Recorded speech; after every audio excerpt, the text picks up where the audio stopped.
Welcome everyone, and welcome David. David has been a UGC creator for about 2 to 2.5 years and is now making between 20 to 30K a month with UGC. Prior to that, he was in the digital marketing and agency space, working with clients like mortgage companies and auto insurance. And in this podcast, David is going to reveal all of his secrets to how he is making that income with UGC and what journey led up to it, hopefully. In fact, David, you had a very interesting start into UGC, I believe. Can you talk a little bit more about that? Sure. I got into it organically because I just needed to. I was putting digital ads together for TikTok, Facebook, for my own campaigns, for some affiliate marketing and things like that. And UGC, I don't know, it was probably 2.5, maybe 3 years ago, and UGC it was obvious that those ads were just crushing every other kind of ad you could put together because you would do like a fancy video and people were actually getting more high polished at that time, trying to compete in the marketplace, do more special effects and everything. And then a bunch of my cohorts, the colleagues that I know, they're like, you got to try a UGC ad. So then, like, oh, okay. And then they recommended somebody to me, and I hired them to make an ad, and it did way better. But it took like 6, 7 days to get it, and I had to pay them like 150 or $200. And I was like, okay, well, it's every single ad.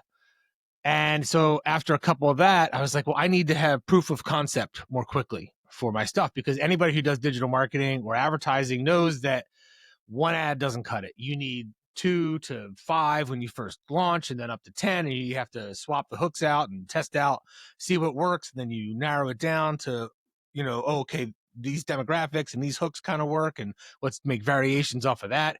Ads go sour in just a couple of days, a couple of months, couple of weeks, but usually a couple of days if you're high volume.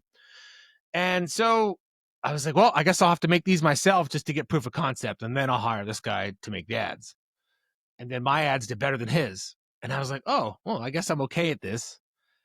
And I was like, well, I paid him this much, and then he's got this many ads lined up. And I was like, this guy's making a couple $100,000 at least making ads in his house. And this is way more fun than digital marketing in general. There are some negatives and pros and cons to it, of course. And so I just started doing it. I'm like, I'll just do these on the side. Let's see if anybody hires me. And then they started hiring me. So that's how I got into it. And ever since then, it just took off. Yeah, amazing. I mean, Yeah. I have to say, making that type of income, right? Not to go overboard with the stats, but I believe, Gloria can give your opinion on this as well. It's like 1 out of 1,000 creators, I would guess, make an educated guess, make that type of money. And maybe 1 out of 5 creators actually are on social media. You know, you're a male as well. Get some representation to the game. That's awesome. Um, Nobody is doing those numbers in GC. What would you say, Gloria? Top 1% will be around 10K maybe. So Top 1% would be 5 to 10K, right? yeah, So there's a big differentiator between, the creators that are stuck at like under $500 or a month, right? Or under 1,000, and the creators that are above 10K. So David, what would what's the main factor that separates you from everyone else in the UGC industry? Like, why do you make so much money? Because I understand what advertisers want, because I'm that Tell us more. person. Well, what I noticed is that UGC seemed to be born out of the influencer space. And that's not what advertisers want. They do not want an influencer. They don't want they want somebody who can make them what they want in a quick, efficient, and professional manner, and understand like there's different variations of what they might want. And typically what influencers do is this is my aesthetic. This is what I do. This is my setup. This is my product. And then and sometimes it typically, if you're going to go with like the typical UGC creator, it's a younger female who likes beauty products, because that's what everybody thinks of when they think of UGC. And I know this from having a UGC social media page, that most of the people that follow me are younger females, or like 32 and to 20 or whatever. And for me, that's younger. So, and they're all competing against each other for like one little piece of the pie for companies that have like this much money. And the internet, it's like 214 billion or something 2 years ago, and then it jumped up like 20% again. So it keeps adding. All the money's in digital marketing. TV is worthless, radio is worthless, billboards are worthless. The only place that people need to spend the money for advertising is on the internet. So there's billions of dollars out there that these people need ads, and there's only a couple people servicing them because everybody else is focused on kind of doing an influencer niche. So I'm like, okay, what do you want? And I don't turn work down usually. I almost don't do it unless it's something crazy that I don't want my son getting teased from. But now he's a teenager and he doesn't seem to care anymore if I do weird ads. So he thinks it's funny. Like the stuff that they would send a middle-aged man, which is, ED pills and stuff. That's funny. So I guess like it looks like I'd love to walk through like more of like what makes you like more advanced and like more of like maybe like some general like marketing strategies that the average creator should understand, right? But I'd like to know first like where do you sit like when with monthly revenue with your UGC business right now? I would say that more than around half or more is from places like Fiverr and Upwork. If you're looking for like locations, I get it, and that's a whole beast on its own. And that's really what I specialize in, is being able to tackle Fiverr better than most people. And then the other half or a little bit less is contracts that you get from people outside of Fiverr and people that come back. So half my business is repeat. So like I could give you month one, I did start off pretty quick. I forget the exact. So it was, you have to start somewhere from $0 to like maybe $3,000 to $4,000. Maybe it was $2,500. I don't exactly remember, but month 2, it was like $5,000. And then month 3, it was like $10,000. So, skyrocket. Yeah. So it did, it jumped up pretty quick. And so specifically, what do you want to know? Yes, for sure. It's like what really like skyrocket like most creators, right? They jump in, it takes them like 3-4 years, right? Or like 2 years to get to like 10K a month. What really like what did you put into play to get to like those numbers really, really quick? I think my portfolio videos helped. How do you mean? When I see people's portfolios, they're generally one style of video. And so let me put it this way. When you look at your social media feed, and this is essentially what we're doing as UGC creators, is we're actors. We're not UGC artists. And maybe some people are. I'm not. And I've done arts, and I'm a musician or recovering musician, and I do video work. I do all kinds of stuff that's creative, and I do this to make money. So I don't do this. It's also fun and creative, but I do it to make money because I've got a mortgage. I've got all these things that need to be paid. And I typically see it's like, here's one style. It's got one like type of music underneath, and it's like, and what I get business for is everything. It's like, can you do this in the car? And can you do this over here? Can you do this walking outside? Can you do this where it doesn't look like it's an ad? Can you do one that looks extremely like an ad where you have a green screen and you're standing and doing the old school commercial? Can you do? And then I just say yes.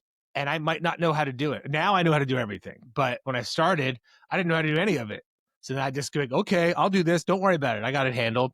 And I go to YouTube and I'd figure out how to do it because everything's on YouTube. So I'd be like, okay, how do I edit this? And I'd be like, and then I'd figure it out.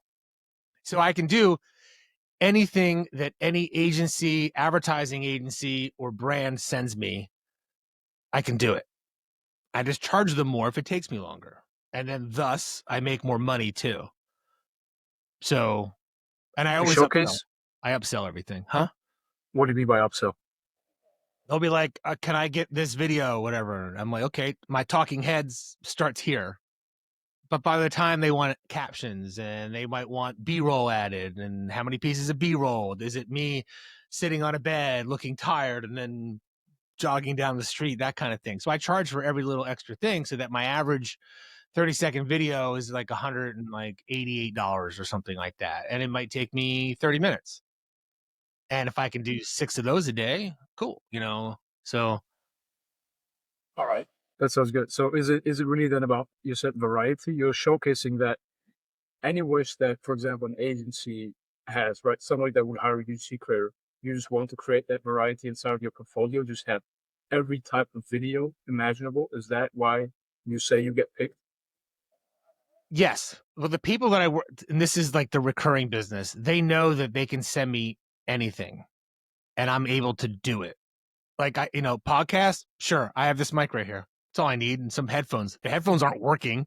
I just set up a podcast scene. I bought a curtain on Amazon for $15. It looks like the Joe Rogan JRE podcast.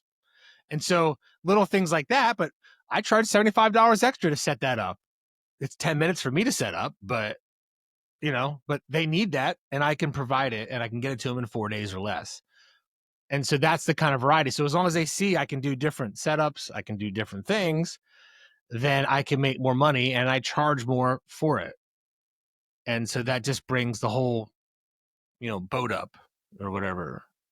And you said that you're averaging then around what, 180 per 30-second video that you make?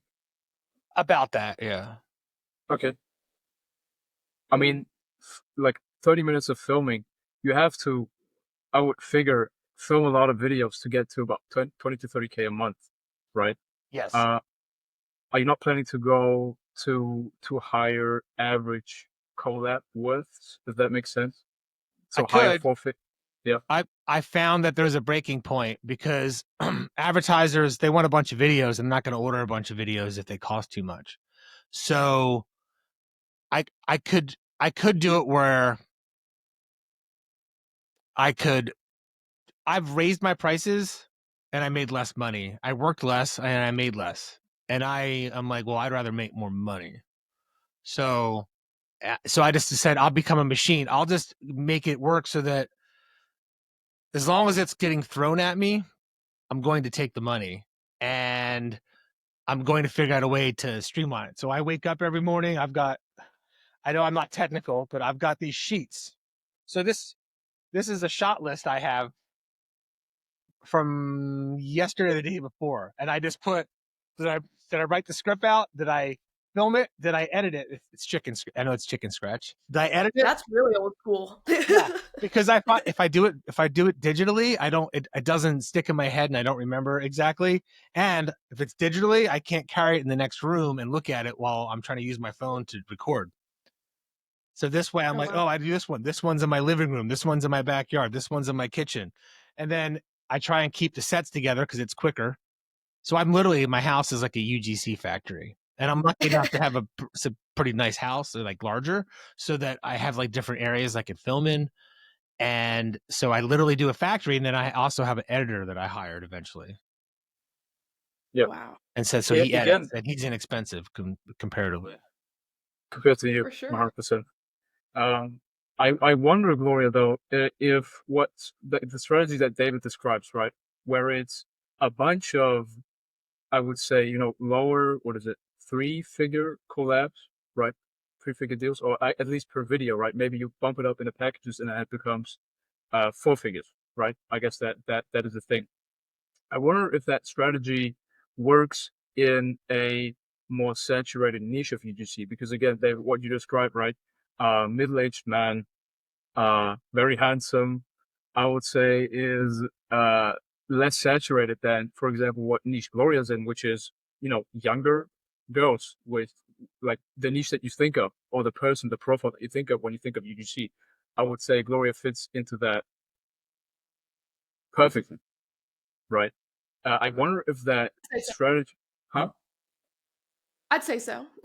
You say so. You say the question is, I wonder if that strategy would work for somebody in your niche, Gloria, rather than what a lot of UGC girls want to do, right? That fit your profile, is to bump up the actual like cost per video for the brands, not 3 figures, but 4-figure collabs.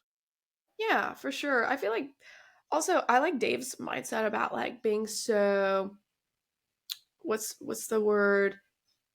It's like being so resourceful, right? You mentioned, Dave, that you have like so many things around like your home, like your own sets and like everything like that. And you just knock out video by video by video, right? You charge less and you just work more to make more money, right? And I really like that mindset because like a lot of creators, like the biggest mistake is a lot of creators come in and they want those four-figure deals, right? But they don't. First of all, they don't understand how much work actually takes in. Second of all, they don't deserve it yet because they haven't filmed enough of those like smaller collabs, right, to get there. You need to actually have experience and skills creating content to get the four-figure deals or even to get paid more, right, in general.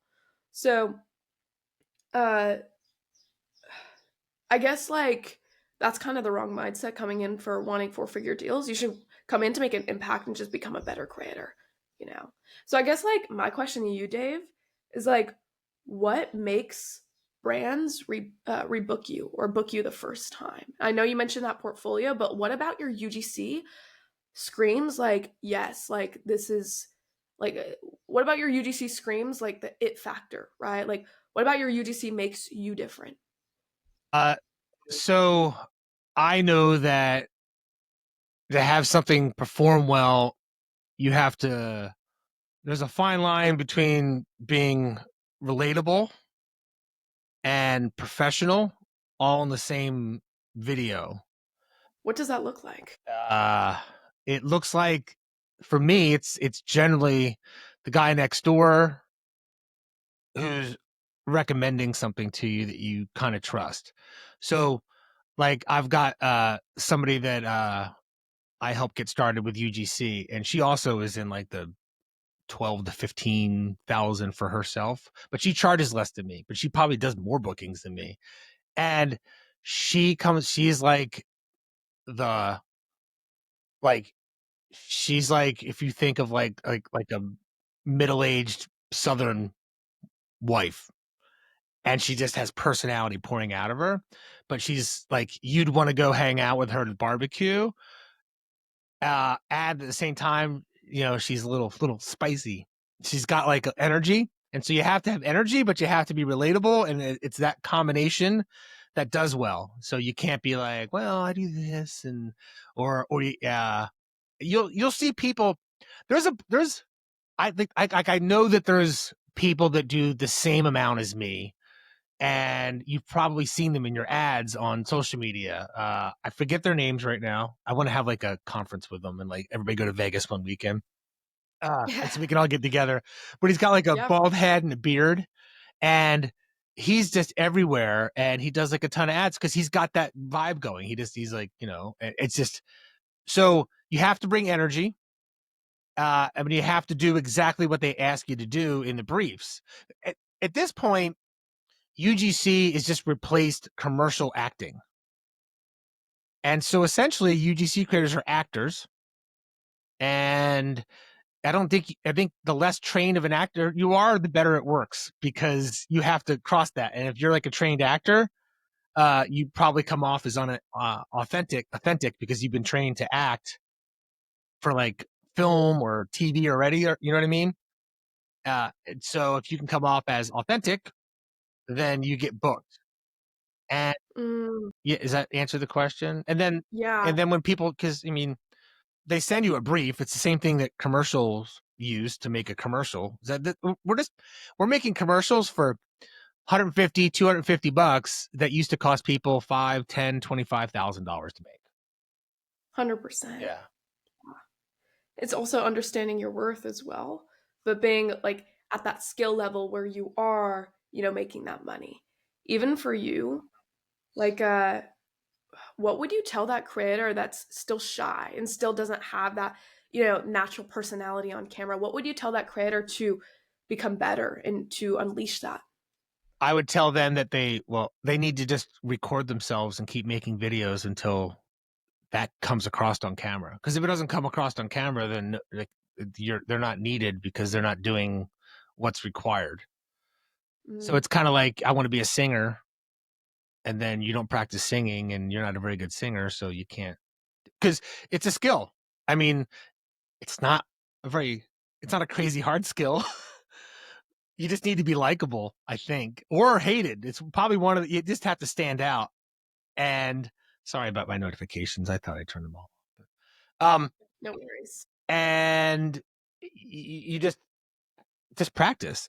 And guess what? It's free to practice, and it doesn't take a lot of time. You look into a camera and you start talking. So, and get comfortable. That's the other thing, is you have to get over the hump. I hated doing this when I first did it, by the way. That's another story, but didn't want to see myself, didn't want to hear myself.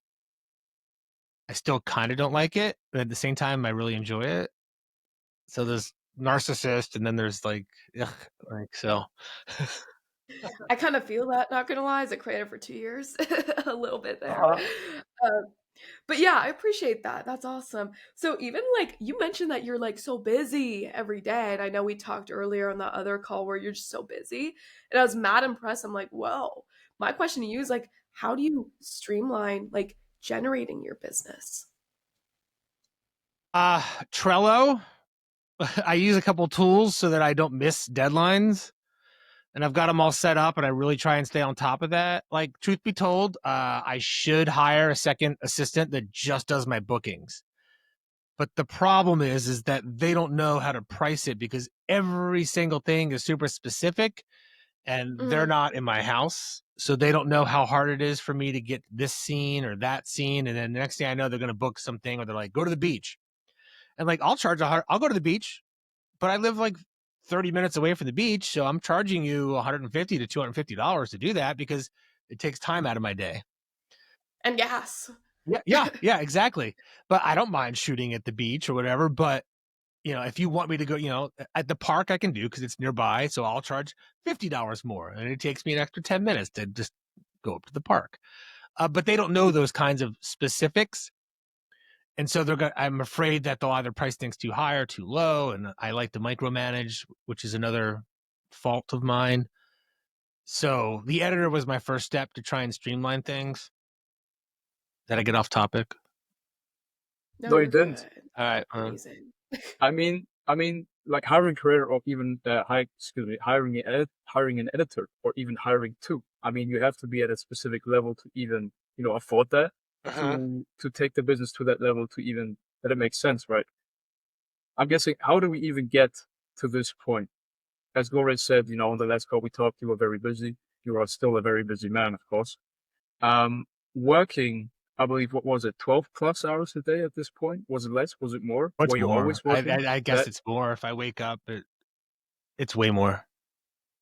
But it's not just UGC. So my UGC probably takes me 7 hours, maybe 8 hours. And then the rest is me trying to do different things. What? Different digital marketing still. Because like with UGC, there's only so much I can do in a day. Now, most people are listening. If they're listening to this, they're like, oh, he's making this much money doing UGC, and he's saying it's not enough. But in digital market, like, there's a cap on how many videos I can make. I don't think I could possibly make more than $30,000 a month in UGC myself, unless I had like 5 solid brand deals and still did, all the one-off bookings, which is something I'm working on. So I'll spend my extra time, maybe building out a website so that I can get more extra bookings, or trying to figure out a process to where I can get more monthly retainers, because that's the other half of my business is monthly retainers. And that would be easier if I just had 5 really nice ones where I was like the face of the brand or whatever. I had an exclusive. I would just do those 5 subject matters. So that's really what I'm going after next. I'll work less. Those people will get my full attention, and I won't need to do one-offs. But you don't get those. Just to circle back to the pricing, when you do a high volume and you price it appropriately, you meet everybody, because they hire you, because they cycle through. There's not really enough. People were like, it's probably crowded in UGC. There aren't enough creators, because they need different people that look different backgrounds, lifestyles all the time. And they make a lot of ads. And so they cycle through everybody, and then you play a different character or whatever it is. So they need a lot of people to do it. So I meet all these companies. And then when they need something in bulk, or they need something that's a 10-minute long video sales letter, or they need somebody to do all the stuff on their, like maybe their content on Instagram. They're like, oh, well, Dave was real easy to work with. His prices were affordable. Let's see if he wants to do this job for 100 videos a month. And that's how you get them. You don't just get them by being a stranger off the street. They've already worked with you. Then you're the guy they go to because they know it's just going to be easy. He's going to be friendly. He's going to know what I tell him to do. And he's not going to ask 1,000 questions. He's just going to get what I need done at a fair price. And then that's why I get booked a lot, I think.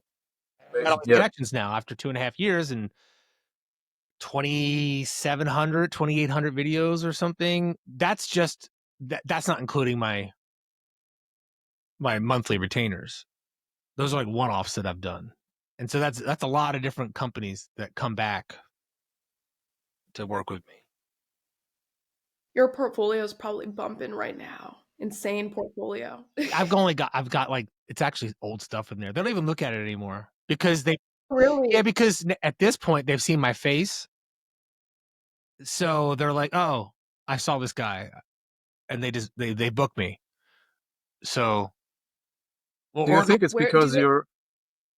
Sorry, do you think it's also because you're absolutely everywhere then? Because you put out so many videos, I guess, because so many companies book you, that are you saying they just see you everywhere? They get exposed to you through actual ads that they see? Yeah, well, generally, here's a little secret sauce. What happens is when they're like, say you're an advertiser, everybody just copies each other in digital marketing, because why would you reinvent the wheel if you know somebody else's ads performing and these guys are spending 20 grand a month on it, so it must be working. Let me go recreate their ad.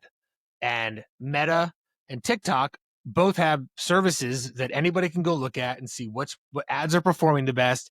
It'll even rip the script for you in TikTok, and it does everything. You just take their ad, and then they go, Dave, remake this. And then somebody else is going through those, and then they might see me in somebody else's top ad. And then they see that and they go, oh, I just found the guy. He was in that. I was looking for him. And then they just book because they know that they want my energy or whatever. And I also do videos. I try to do videos a certain way where things change every couple seconds. I try and do something that gets attention. Not everybody listens to me. If they ask my advice, great. I do consulting, which I don't include in that income either. So if you want to talk to me on the phone, it's like 45 minutes, and I charge like almost $300. But I could tell them, I could save them tens of thousands of dollars with the advice that I give them, because I understand the marketing and how videos work. And because the best ads are really ones that aren't set up, but people don't want to spend $150 for a well-crafted one, or $200, which is strange to me. But you know what I mean? Like the really random ones where something happens or you drop your phone or something. You know Those what? are winners. You know what? I'm wondering about this. Do you think I would gather that's a part of your success, right? Your focus on ads, right? Would you say that that's a specific mechanism that brought you to this success? And explain to me, please, what is different from like the videos that you do for ads from maybe typical UGC? How can somebody get into that? Elaborate a little bit, because there's a bunch of different ways I can approach that question. Okay. So, because of your digital marketing background, right? You said that you were running ads as well. Transition into doing them yourself. I'm wondering, is that in your mind the specific mechanism that brought you success? Because is that the thing you are doing, just filming content for those ads, right? Yeah, it's part of it. There's parts of an ad that should be in almost every ad, and it's really, there's the hook, and everybody knows this who sends you work generally, unless they're completely new. But all the agencies and everybody, they do a little bit too formulated. But you have to have a hook and generally a call out of your audience, because as an advertiser, if you don't have the call out for the audience, you're putting a really wide net. So the reason why, like when people are like, I want the viral picture in the beginning, like like the donkey kicking somebody and then you fall back, like the car dealerships do or whatever. You've seen the car dealerships, super famous. So they'll splice together. Those are great for getting attention, but you're going to get like people that aren't your customer. So you want to have a hook that calls out your customer. So, if it's like, businesses doing over $100,000 in revenue a month or something, and it's like some consulting, like you have to call that out right away because everybody else is just not worth your time to even watch your video. So you have to have the hook, and then you have to present the problem. Then you have to have the solution, and then why their solution is better, and then a call to action. And I try to fit that in all my ads, and typically ads are formatted that way, whether you realize it or not when you're watching social media, because that formula works. It still works. It worked in commercials 20 years ago, and it works in commercials today, and these are commercials. But you have to present that in a fresh way, and it has to look like it's authentic so that people don't go ad and they keep going. And so the way to do that is by something a little bit in the beginning. I like to do weird things, but not all my clients like that. And some are just old fashioned. Like I'm doing an ad right now for an auto dealership, and they just rejected my first take on it. They go, do what you do. And then I did something like pretty vanilla, but because I knew it was an auto dealership and they're generally stuck like 4 decades ago. And then he's like, yeah, the guy didn't like it. He wants one like this. And it's literally like green screen. Hi, welcome to blah, blah, blah, blah, blah. We're going to sell you a car. And I was like, oh my God, like he's just wasting, it's kind of wasting. So what do you normally do to spice it up? Paid either way. Yes, but I'd rather prefer, and this is the other thing is that I put this on my thing. I go, I treat your ads like they're mine. So I'm going to do my best so that you have a high click-through rate, you get high conversions. So I'm going to treat them as if it was my money on the line. And I do. Yeah. Yeah. That's a good mindset. I like it. Even like you mentioned, like auto dealership you mentioned, is obviously you mentioned earlier that a lot of people are going into these like beauty niches that have like there's so many people there's not enough to eat for everyone. Yeah. So I guess for you, like what are like the niches that are now trending, or what are the niches where there's like more money, if you're comfortable talking about? Yeah. Well, no, it's obvious and the stats are out there. So just what companies have the most money? Because everybody's advertising on social media. So who's got the most money? So, and if you do any kind of ad, then you're good. So there's a million auto insurance companies out there that make billions of dollars. They're always advertising because they need to get new customers, and they need to steal people's customers. That's how their business works. So they're always doing that. That's why when you're in your feed, you probably get a bunch of people that are like, sitting in their car and they're like, man, I used to pay $180 a month and now I'm paying $2 a month. And then, and they show on the screen doing their auto insurance. There's a zillion ads like that because they need a zillion ads like that. Anything in tech, plenty of money, health, pharmaceuticals, nutraceuticals. E-com was really big, but e-com has taken a huge hit with all the tariff business and all that. And their whole business model is being crushed as we speak. So I don't know how much e-com is going to be around in like 2 months from now. So seriously, because it's going to start hitting in. So you're okay buying that product for $20 maybe or $30, but you're not buying it for $90. So, Do you know what, David? Okay, first of all, it seems like I was hoping at the beginning for like the secret sauce that we said, right? The one secret sauce. I feel like it is not maybe one secret, but a combination of multiple things, which are, you're hardworking, 12 plus hours a day. You're reliable, which means that the companies get what they pay for pretty much all the time, right? And then you also are very careful when you select certain niches. I mean, you could, again, go into beauty, but I don't know if that's a thing you want to do based on just the niche, and also your demographic, right? Based on how many UGC creators look like you, pretty much act like you, and also in terms of acting, right? Your energy, relatability. So for me, guys, let me know if I missed anything. It's a combination of these things in my mind. Yeah. And I do beauty, but it's just middle-aged men beauty. Like, boom, there you go. We still deserve to be beautiful. See behind me, I did this on purpose. I didn't put my background so that people could see These are all products that I get Oh my sent. God. And if you're going to do UGC, be careful because you're going to have a house full of stuff and a garage full of stuff. Yeah. I have more over there. It's just boxes, but I've got one brand of nutraceutical that I've been hired 5 times by 5 different agencies to make ads for them. And it's the That is same ad. So they're making a lot of money selling whatever this pill is for joints or whatever. And that's how much money's out there. And so that's like a man's, and it's testosterone boosting nutraceuticals. And so that's the beauty for men, right? That's what I get hired to do. And snoring things. And I don't even snore, but yeah. So Just snoring, act it out. gotta act like not that I know of, but I probably do. I don't know. I haven't got. For sure. Grooming, probably also, right? A lot of grooming products, I would imagine. Maybe you're not growing out your beard right now, but I had to shave it. I had to shave it for a snoring thing where I had to be clean shaven. So I charged $100. Like, I don't like being clean Yeah, of shaven. course. My wife hates it. She likes a little beard. And so, you have to be clean shaven. Can you do that? I'm like, sure, $100. So I just charge 100 extra and then I shave. And then in a week, I kind of get this back. I don't like having the baby face. I love that mindset where we charge anytime extra work happens, right?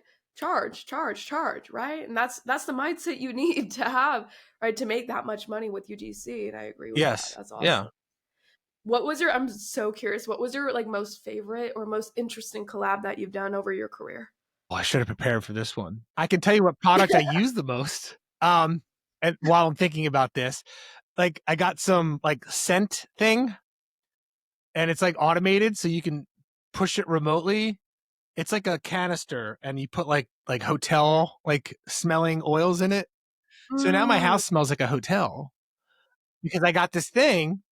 And so it gets used every day. When you walk by it, it goes psh. And so yeah. my house smells like a fancy hotel.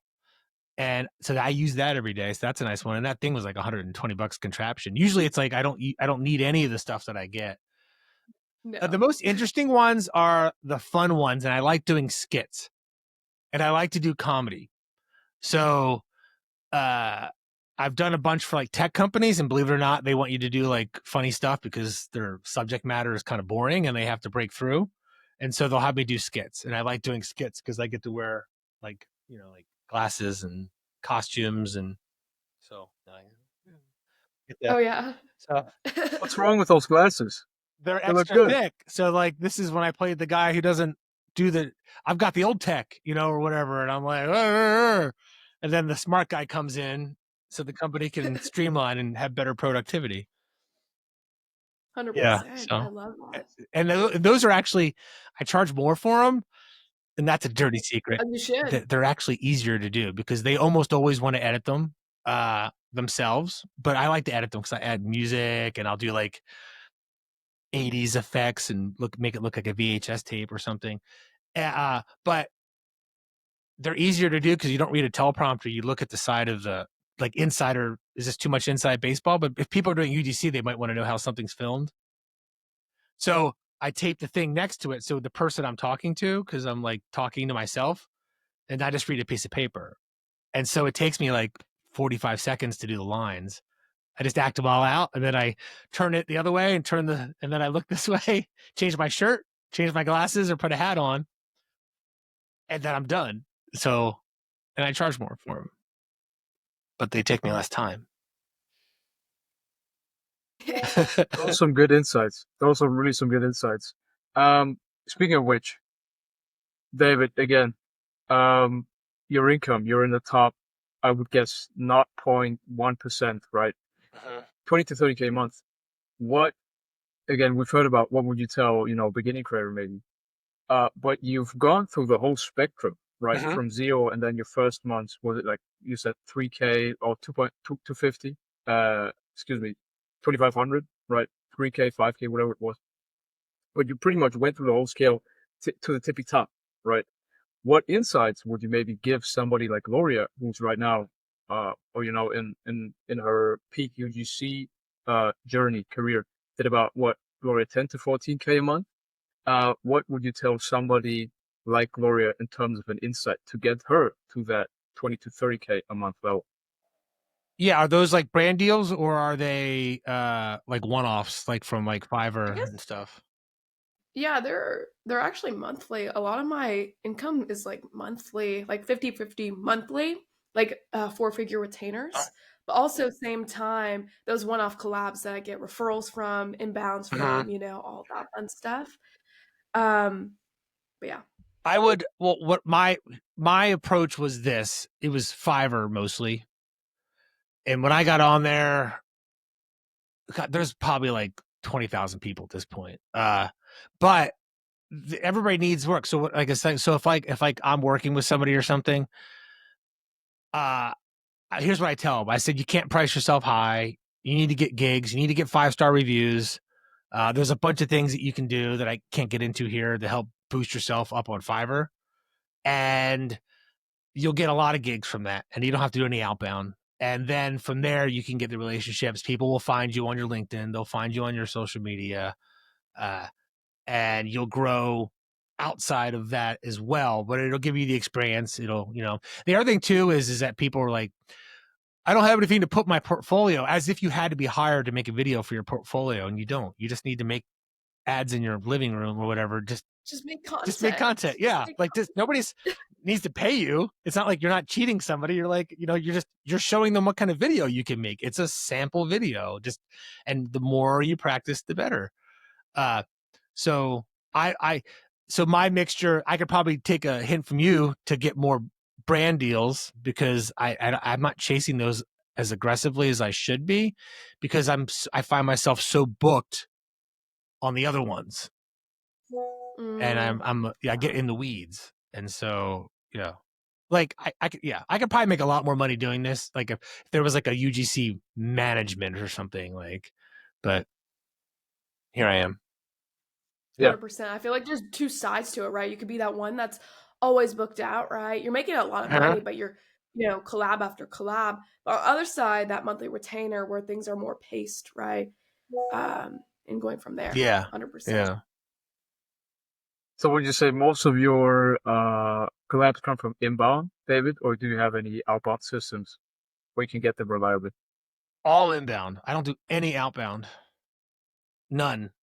Because when I've tried to dabble in it and I don't have a good system set up, which I'm in the middle of setting up. That's why I'm up late at night because I'm trying to set up I found AI, right? So I'm trying to set everything up so that I could, scrape through LinkedIn and then contact the people I need to on LinkedIn, send a personalized email, but have it all automated because I can't just do it myself.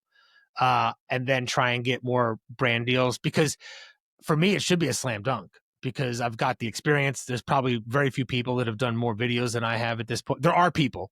I'm not saying I'm the only one, but I kind of recognize who the people are because I see them everywhere. And that have more everything. So I don't know why a brand wouldn't want me to, be their ambassador or whatever. And the other thing is my approach is I want to kind of tackle China because a lot of my business comes from there because they need like the American guy to sell their product. And there's a term for it. I forget what it's called. I saw an article, but they hire somebody that just pretends to be like one of the CEOs. And so I would just be like their spokesperson and but it's like a paid executive position. So off topic, but I'm actually looking at that too. There's a name for it. I forget. It's called something like not white elephant, but something that. What do you mean, where you pretend to be, the head of their company, which sits in China? Where they need a face for their employees in China to be an executive from the US, but you don't really do anything. You're pretending to be like, yeah, you're an actor that shows up, gives a speech, and you do ads for the company as like a board member or whatever. Kind of like an ambassadorship. Yes, yeah. It's an ambassadorship, except they also present it to their company. because it gives them, Interesting. their company needs to have some kind of like American gravitas to it for their employees to be more bought into it. 100%. And I That is discovered that interesting. the other day, and I was like, oh, I'd be perfect for that. So I get to go to You're like China Goldmine and right here. travel around, give a couple talks. But I know it's completely off topic, but it's totally, it's totally UGC. It's like right here. UGC is UGC. It is so interesting how versatile it is. It's like you can do UGC for anything here in 2025, and that's crazy, Yeah. you know? Yeah. So is that what you want to do in the future, David? Is that what it looks like? You want to get into that niche, I would guess, ambassadorship, company ambassadorship, or what does it look like? What are your plans? Yeah. My higher paying brand deals, like the retainer ones, are more of a spokesman role. So I make content, but I'm also like a spokesman for the company. So, and those are better because they're bulked. And even though I offer to do scripting and editing and handle the whole thing, I was like an agency side, they have their own people to do that. So I literally create content. They send me scripts. I record the content. I put on a suit or whatever, and I do the content. But they give it to me all at once. So they're like, "Here's this month's work," and then I can sit down and dedicate the days to it that I need to, and get them really good quality content. And ultimately, it's easier for me because I can just set it aside and do it. And I get paid way more per hour doing it that way because it's all just in one bulk or maybe two bulks. Maybe twice a month, they'll be like, here's our Instagram and here's our YouTube. And then I'll do the Instagram for a couple of days and I'll do the YouTube and it pays well. So, but those are the kind of brand deals I prefer. So is that what the future looks like? Getting more of those, would you say spokesperson type of deals? Yes. Yes. So, yeah. So in the future, I would rather do less one-off and just have 5 solid brand deals, and I'd make the same amount of money and I'd work a lot less. And the quality of the work I would provide those people would be even better than what I do now. I do my best now, and that's why I work pretty long hours. But you know, if that's all I'm doing that month, like, you know, I could just dig in for 2 weeks straight and make everybody's content and not work for 2 weeks if I didn't want to, because I could just do it all and really drill down into it and do as many takes as I need, because I'm not like worried about, oh, I've got 4 more videos to film, so that take was good enough. And then I would make sure that I could, you know, because now it's like, I'm like, that one worked. And then I move on for the takes that I do. Make sense? You know, talking about Gordon, right? Yeah, that makes sense. Well, David, it was so awesome to have you on this podcast. I learned a ton. I was taking notes. I don't know if Alexander, you're taking notes as well, but like I learned a ton from you. Overall, super valuable. My question to you is like my final question is like, what's that last piece of golden nugget advice you have for that newer creator listening in today?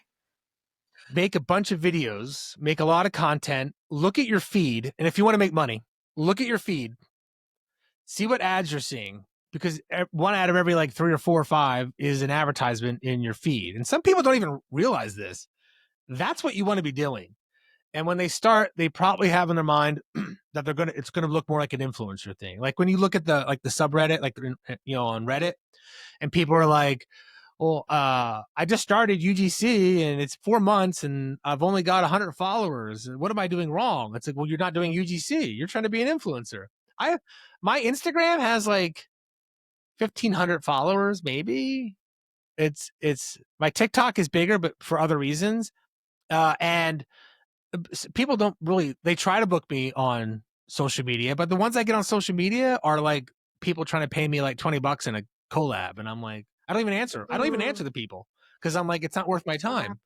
So yeah, because people are Yeah, out there that's willing to cool. do, and I would also say, don't do free work. You don't need the product that they're going to send you. Technically you have to, because you're not being paid, you have to pay the worth of that product in taxes. So it actually costs you money. If somebody sends you $100 product and they're not paying you to make your UGC ad, you owe, if your tax rate is 25%, you owe $25 to the IRS for that product you just got. So it's not worth it to do collabs. It's not worth it to do work for free. It hurts everybody else and it lowers the your value. So I say, don't do that. Charge something at least until you got experience. That's my other advice. And just practice. And practice making ads for your portfolio that you see in your feed. Recreate them. And if you can recreate them, you can do anything for anybody, and you can show that to them in your portfolio. And you'll have a varied tool set to show them. For sure. I love that analogy, the tool set. A lot of creators stick with one niche, right? And one style of content. No, explore everything. So you can try everything, see what works, right? And land more collabs, any kind of collabs. It's abundance mindset. I see that you have that. It's so awesome. My last question is, where can people find you, Dave? Dave _Giovacchini. You're not going to know. It's GIO. I don't even look up. If you look up Blue Hair Dave, you can find my personal Instagram. See, this is how bad my branding is. I literally get all my work just from the other side of it. I don't do, my social media is terrible. Like, I've got stuff that works better now, but it's literally like I'm making like short comedy skits with AI actors. So it's like that thing actually has followers. So me on UGC. Yeah. So Dave Giovacchini, Blue Hair Dave is an old nickname I had when I was a musician. You can find me there. Amazing. Awesome. Thank you so much. All right, guys, that's a wrap.